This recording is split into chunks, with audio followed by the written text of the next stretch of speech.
Welcome to week 4 of the Wellbeing series. So far in the series, we've looked at the change curve and how that can impact on the way we feel. We've also looked at the structure of the brain and how our thoughts and emotions can sometimes support one another, but sometimes create some challenges for us. Then we've looked at really naming our emotions so we can become much more emotionally literate, and how we can then manage our emotions in terms of moving our emotions and becoming much more agile. And this week we're going to be looking at the 5 ways to well-being. I specifically started this wellbeing series to support people with becoming much more emotionally healthier and managing their mental health successfully. So these are tools, techniques and tips that I feel will be really useful to support you in that journey. And I want to share with you the 5 ways to wellbeing because this is something that I have been delivering as part of some training from Dorset Mind. Dorset Mind is part of National Minds, and I deliver some freelance training for them, and this specific model is something we use really regularly, and it has a long-lasting impact on people, and it's something that I've used and refer to regularly, and it supports my emotional health, which is why I think it will be so useful. When we use this in training for Dorset Mind, we often refer to it as the potato peeler of tools, and that may sound a bit strange, but actually the potato peeler was invented for people with arthritis, but it was beneficial for everyone, so every household now has one. And much like the 5 Ways to Wellbeing tool, which was created from some scientific research from the New Economics Foundation in 2008, it was specifically created for people that were struggling with their mental health. But it's so useful that it can be used by anyone and everyone all the time.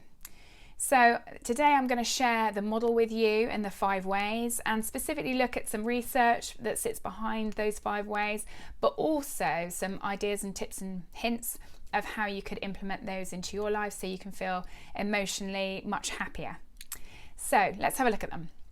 So number 1, there is connecting. And as I've said before, we're human beings, which means we're hugely social creatures. We like to feel that sense of belonging, that ability to be part of a tribe, and that means we feel much more emotionally well when we've had those shared experience with people. It can really increase our happiness and reduce our levels of stress, so it's really important. Some of the challenges around connecting is we're probably more digitally connected than we've ever been. But that does not help us with that real sense of inner connection that you need in order to be mentally well. So we really need to look at how we create those inner connections with people that are really important to us.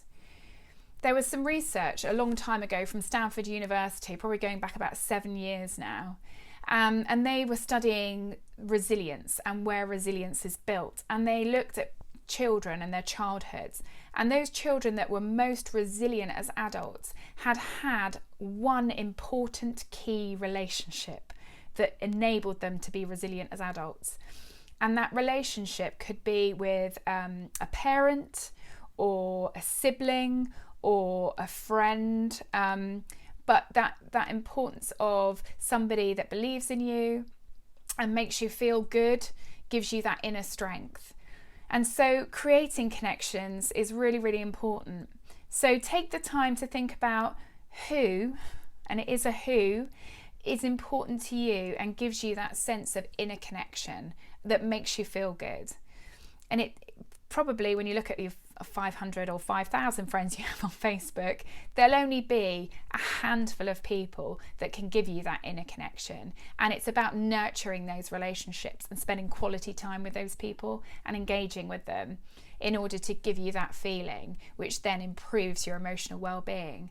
So it's time to think about who those people are and what you're going to do to make time with them, whether it's by having a regular phone call with them, or organising a regular walk with them, or meeting them down the pub when this lockdown's over, but doing something that really builds those emotional connections. And if you feel that you might not be able to think of anyone that you've got that deep connection with, it might be worth thinking about how you can create better connections with people. And to feel that inner connection, it all starts with communicating with people. So who or where might you be able to build those connections, either by taking up some sport or some hobbies where you can build up some friendships with people? Might be worth considering, because it's, again, really, really based on science, has a huge impact on your level of happiness, having those deep connections.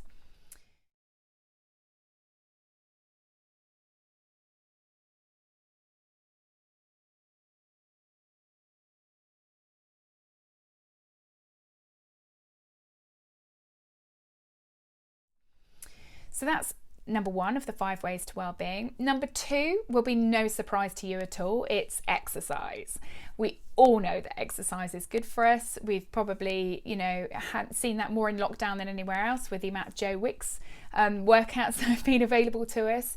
But exercise is really, really important for being able to reduce stress, reduce anxiety, and reduce depression. And there's some brilliant research out around exercise. Specifically, if you exercise regularly, then you reduce the risk of you having depression by about 26%. And it's been shown that exercise is as effective as an antidepressant on mild to moderate depression. So it really is beneficial. And that's why sometimes when we think about doing exercise, we have I don't want to do it. But after exercise, you feel great, because exercise oxygenates the body, sends oxygen to the brain, and the release of endorphins and serotonin, which actually connect with our opiate receptors, which is our real mood boosting receptors. So it's why it has that huge whoosh of, I feel great after I've done that. Exercise for me, I'll be honest with you, is not the thing that I go to regularly and think, I'm going to exercise today. It's one of the things that I have to be really conscious of putting in. And the way I've managed to do this is to find something that I enjoy doing. I'm not a runner. I never have been. And that's not for me. But it is finding an exercise that's really good for you. And it's not about going down the gym and pumping out for 2 or 3 hours. Though that's great if you're happy to do that, but it is about finding an exercise that works for you. And all the research around how much exercise shows that actually 15 minutes of high intensity exercise or running a day, or 30 minutes of walking and low intensity exercise a day is enough to release all those positive effects of exercise and improve your emotional health. So it's finding something that works for you. For me, it's cycling. I'm going to, after this video, hop on my bike and go for a cycle down the beach, because I know I really enjoy that and I can build it into my routine, and it makes me feel really, really good. But it could be that there's something that suits you, whether it's, some gardening, or, if you really enjoy it, housework is brilliant for exercise, some vigorous housework. But it's finding something that suits you. It could be dancing, if you want to dance around your house, that's great for your emotional well-being. Music's a great booster too, so it's a 2-in-1 effect. But finding some exercise that suits you, that you can commit to regularly and create a bit of a habit out of, will hugely improve your emotional health.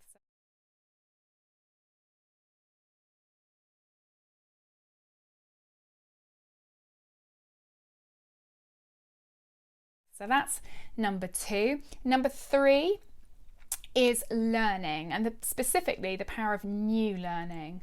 Our brain is constantly changing, and new learning can really open up some synapses and improve our emotional health. So new learning can be on several elements. It doesn't have to be as complicated as going back to university.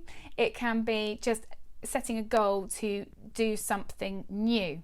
So it might be learning a new recipe, or it might be creating a new hobby, doing a DIY project. It might be doing some research on TED Talks to get your brain thinking, reading a book, but it's about creating those new synapses.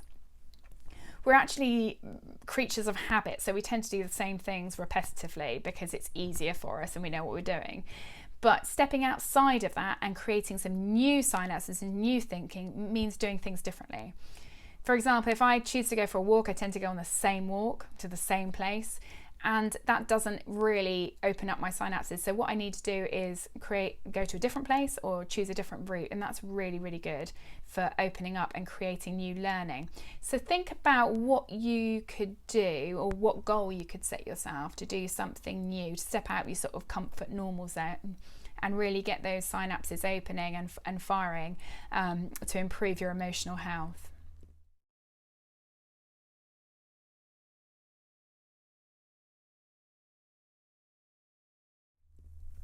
Number 4 in the 5 ways to well-being is probably, in all honesty, my favourite one. And it's the one I'm really conscious of trying to do regularly because I know it has a huge mood boosting effect. And that is the power of giving. And the interesting thing about this is there's some research from Harvard Business School around giving, and the research they did is they talked to participants about having $10 or $15 and the choice of either they could spend that on themselves or they could spend it on somebody else, and what did they think would be the impact of that. And nearly all the participants felt that spending it on themselves would make them feel better. They get more out of that. But the research actually showed that people felt better. It improved their level of happiness significantly more when giving it to somebody else, and also that feeling lasted for a lot longer. So giving to somebody improves your emotional health significantly for a longer period of time. And the other element of giving, and the one that I probably really hold on to, is the fact that when you give to somebody, it creates a ripple effect.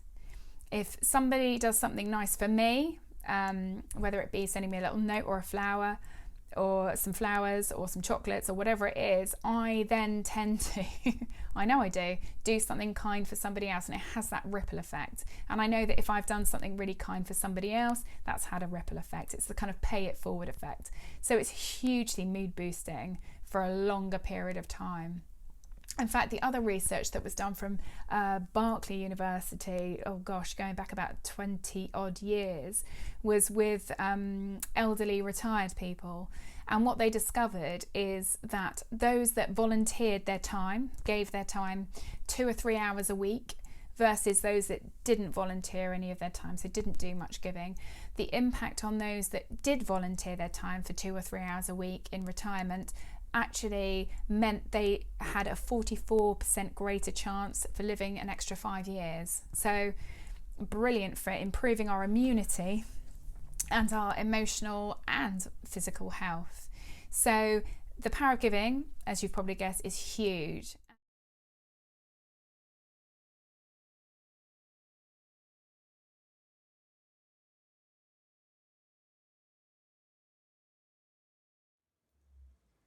And so the next part of the 5 ways to well-being is noticing and to take notice. And this really falls into 2 different parts. There's the part of external noticing, our environment and what's around us, but also internal and what's going on inside of us. So noticing is really powerful. It's a good grounding technique. Quite often our thoughts get caught up with things that have happened in the past, or the what ifs and what might happen of the future. And this can cause us anxiety and worry and stress. So coming back into the present is really important for our well-being. When I talked about it being twofold, the first part is really noticing what's going on around us externally, noticing where we are and what's happening around us and what we have, and learn to be really appreciative and savour all the things that we do have. Quite a good way of connecting with that external noticing and paying attention to things is to go for a walk and take in the beauty of nature. Nature and going for a walk in nature has shown many benefits to our well-being, but noticing the sounds that you hear and the things that you see and the smells and even, just the feel of being in nature. I know I'm sat here right now talking to you, but I can, at the corner of my eye, see some trees and the blue sky, and I can hear the birds, and it's beautiful. And sometimes it's really important that we notice and appreciate all the things that we have around us, and that takes away the anxiety and releases some really positive endorphins. The second part of noticing is really noticing what's happening with us internally. Quite often we'll walk around asking people, how are you? It's very rare we actually ask the question to ourselves, how am I feeling? And it's really important to engage with how we are so we can respond to that correctly. If we notice we're feeling a little bit tired, that's a signal to us that we might need some more sleep. It might be a signal that we need to spend some more time on our own or to spend some more time with people talking. But it's really important to engage with ourselves and notice how we are. So ask yourself, just, for a couple of minutes a day, how am I today? And notice what's happening for you. It makes us become quite mindful of how we are. And mindfulness is a process of meditation, and meditation's really shown amazing impacts on people's well-being and reduction in stress. So we can adopt some mindful practice of asking how we are, or you might want to adopt some mindful practice. There are lots of apps that can do this. Headspace is a well-known one, but there's also Calm that will show you a meditative practice very simply for sort of 5-10 minutes a day and give you something to follow if you want to develop mindfulness practice. The one I tend to use and the one I find most beneficial is just the power of breath and mindfulness and noticing internally how we are. And it's as simple as just creating a space where you can do some very easy rhythmic breathing.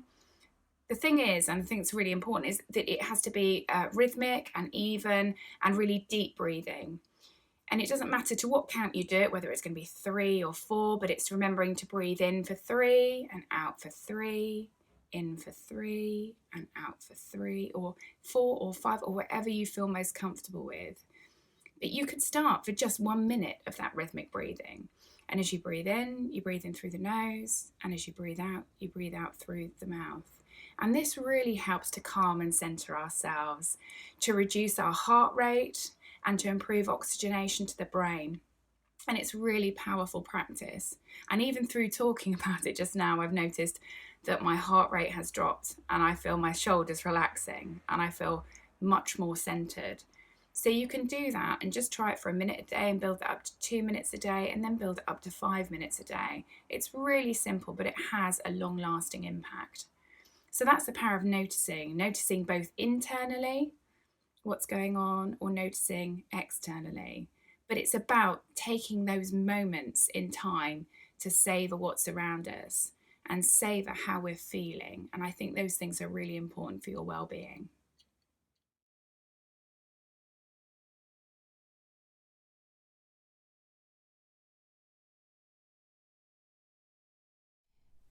So that's the 5 ways to well-being. And I think what I want to leave you with is the fact that you don't need to use these as like a daily checklist of I've exercised, I've done my giving, but more as a bit of guidance around how you can create some really positive practices that can improve your emotional health and increase your level of happiness. And so through today, I just want you to be aware of some of those things that you do regularly and doing really well at, and those areas that you might be now more aware that you don't do enough of that can have a really positive impact for you. One thing I've noticed just through talking today is the fact that I've been very, very busy with this week, and I don't think I've made enough time for connecting with people. So I'm going to make sure that I book in some time with 2 really good friends of mine to have a good, while we're on lockdown, a good Zoom chat. But after lockdown is over, also make time to maybe go for a walk together and to create those deep connections, because I know they have a huge impact on my well-being. So just taking something from today that you feel that you might be lacking and that you want to do, and then noticing really the impact that has on your emotional well-being. So that's that for this week. I hope you found it really useful. Next week, we're going to be looking at a model that will support you when you're feeling overwhelmed and too much is happening. And that will probably come at quite a good time in terms of next week we'll probably be heading back into school, and so we will have that feeling of overwhelm, and a tool that can help you manage that emotionally quite challenging time will be really useful, I think. And then finally, our last week is we're really specifically working on how we can apply some self-compassion and the research and the impact of self-compassion on our well-being. So that's that for today. But if you do want to connect, there are two key ways of making that connection, really. If you'd like to share what's worked really well for you, what you've enjoyed, or what you'd like even more of, you can email me, and that is leonie@thethinkingacademy.co.uk. Or I'm on Twitter and my handle is @thinkingacademy. So do send me a message or do share these videos if you feel they'd be useful for other people that you know to support their emotional health. In the meantime, have a good week, have a great half term, and I will see you again next week. Thank you.